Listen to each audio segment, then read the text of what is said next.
নমস্কার বন্ধুরা, ছোটখাটো রান্নাঘরে আপনাদের স্বাগত। আজকে আমি বানাবো সর্ষে ইলিশ। তাহলে রেসিপিটা দেখতে থাকুন কিভাবে রান্না করি। আজকে দুটো রেসিপি আপনাদের সঙ্গে শেয়ার করব। প্রথমে ছোট ছোট ইলিশ, বেশি বড় না, ওই ইলিশ মাছের সর্ষে বাটা দিয়ে সর্ষে ইলিশ করব। আর এইদিকে মাছের মাথাগুলো দিয়ে এখানে গাঁটি কচু আর আলু কেটে রেখেছি, মাছের মাথা দিয়ে রান্না করব। একদম সিম্পল একটা রেসিপি হবে, আপনারা দেখতে থাকুন কিভাবে রান্না করি। প্রথমে আমি গাঁটি কচু দিয়ে আলু দিয়ে মাছের মাথা দিয়ে রেসিপিটা বানাবো। প্রথমে মাছের মাথাগুলো ভাজার জন্য সামান্য পরিমাণ তেল দিয়ে দেবো।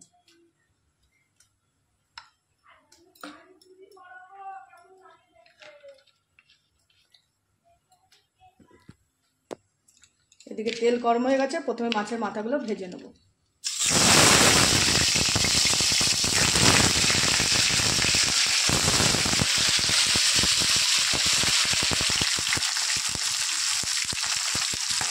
দিয়ে দেবো সামান্য পরিমাণ লবণ আর হলুদ।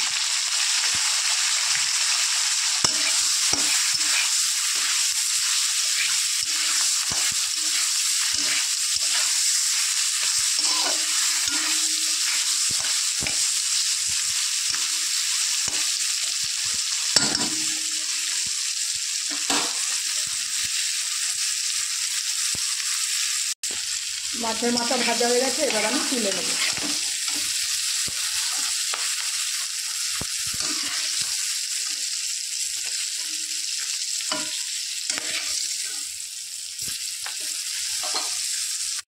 ওই তেলেই সোমবারে দিয়ে দেবো গোটা জিরে।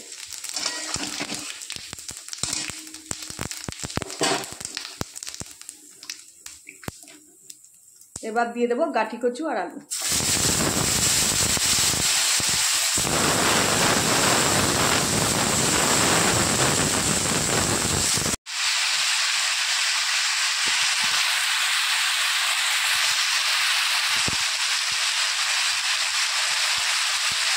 এদিকে দিয়ে দেবো লবণ আর হলুদ।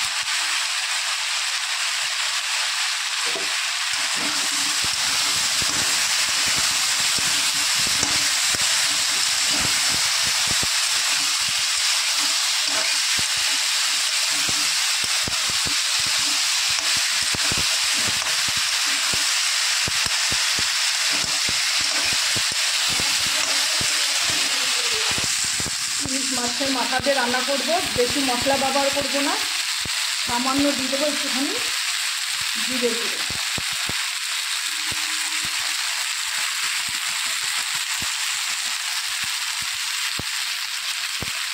আর দিয়ে দেবো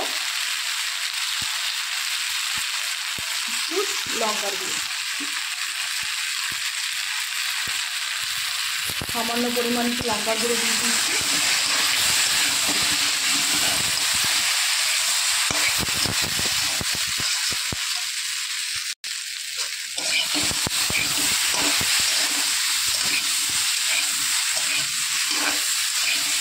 ভালো করে মশলা কষিয়ে নিয়েছি, এবার দিয়ে দেবো পরিমাণ মতো জল।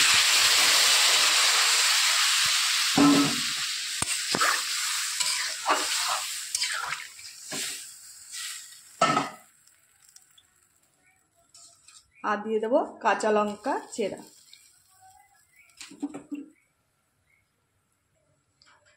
এবার একটা ঢাকনি দিয়ে ঢেকে দেবো, যতক্ষণ গাঁটি কচু আলুটা সেদ্ধ না হবে ততক্ষণ ফুটিয়ে নেব।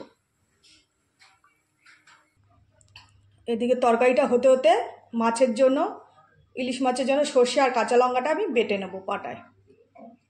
আর পাটায় বাটলে মাছের টেস্টটা বেশি বাড়ে, তাই পাটায় আমি বেটে নেব। আর সর্ষে কাঁচা লঙ্কা বাটার জন্য একটুখানি আমি লবণ ব্যবহার করলাম, যাতে তিতকুটি ভাবটা না লাগে। এবার আমি বেটে নেব।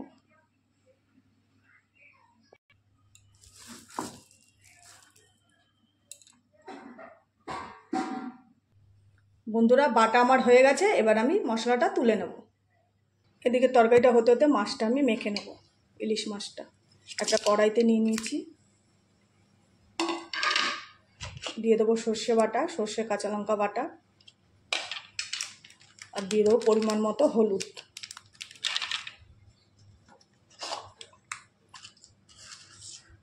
আর সর্ষে আর কাঁচা লঙ্কার মধ্যে যখন বেটেছিলাম সামান্য পরিমাণ লবণ দিয়ে বেটেছিলাম, তাই সামান্য পরিমাণ মতো অল্প করে লবণ দেবো। আর দিয়ে দেবো সর্ষের তেল। ভালো করে সমস্ত মশলা দিয়ে মেখে নেব।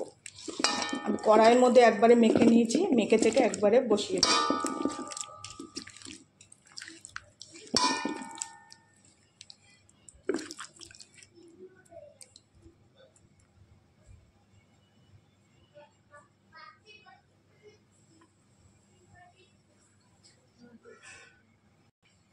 এবার দিয়ে দেবো পরিমাণ মতো অল্প জল।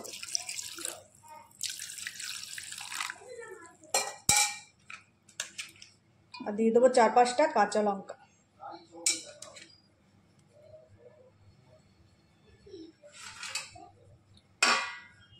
এবার একটা থালা দিয়ে ঢেকে দেবো, ঢেকে একবারে বসিয়ে দেবো মেখে চেকে।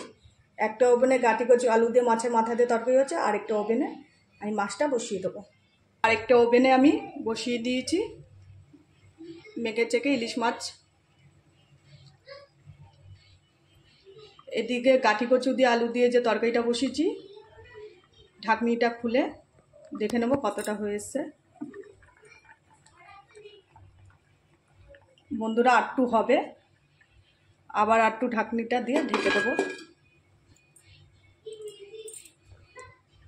এদিকে এক কড়াইতে গাঁটি কচু আলু দিয়ে মাছের মাথা রেসিপি, এইদিকে আবার বসিয়ে দিয়েছি মাছে ভাপা ইলিশ মাছ, মেখে চেখে বসিয়ে দিয়েছি। এবার ঢাকনিটা খুলে কচু আলুটা একটু দেখে নেবো কতটা সেদ্ধ হয়েছে।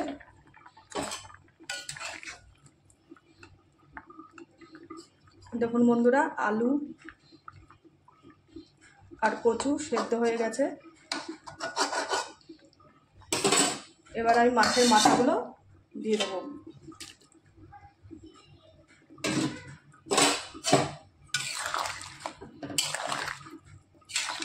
মাছের মাথাগুলো আমি দিয়ে দিয়েছি, একটু কাটাগুলো একটু খুন্তিতে দুভাগ করে নেব।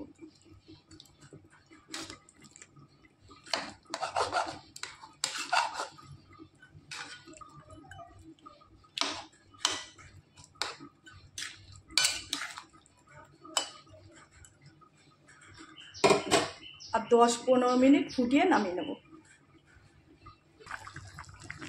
স্বাদের জন্য একটু চিনি দিয়ে দেবো।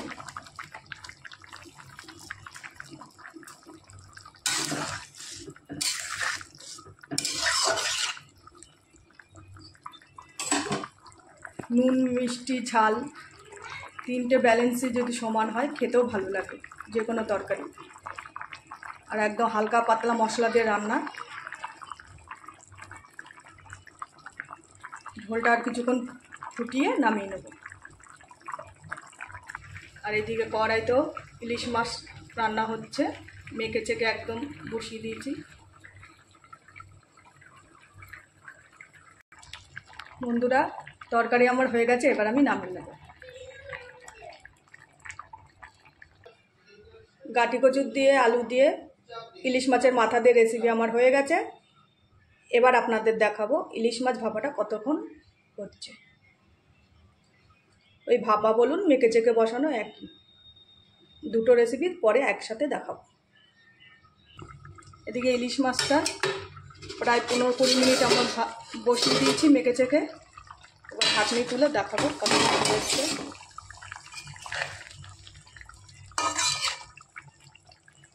দেখুন বন্ধুরা, ইলিশ মাছও সেদ্ধ হয়ে গেছে। আর একটু ফুটিয়ে নামিয়ে নেব।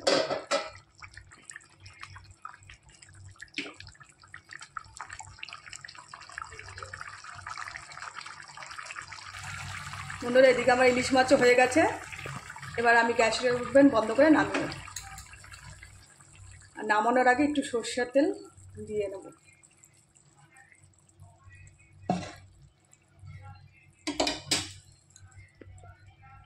বন্ধুরা, এই হচ্ছে আজকে আমার ইলিশ মাছের রেসিপি, সর্ষে বাটা দিয়ে কাঁচা লঙ্কা। যদি রেসিপিটা ভালো লেগে থাকে একটা লাইক, কমেন্ট, শেয়ার করে দেবেন। আর এইদিকে হচ্ছে আমার গাটি কচু দিয়ে আলু দিয়ে মাছের মাথা দিয়ে ইলিশ মাছের রেসিপি। খুবই হালকা পাতলা একটা রান্না, বৃষ্টির দিনে দুটো রেসিপি আপনাদের সাথে শেয়ার করলাম।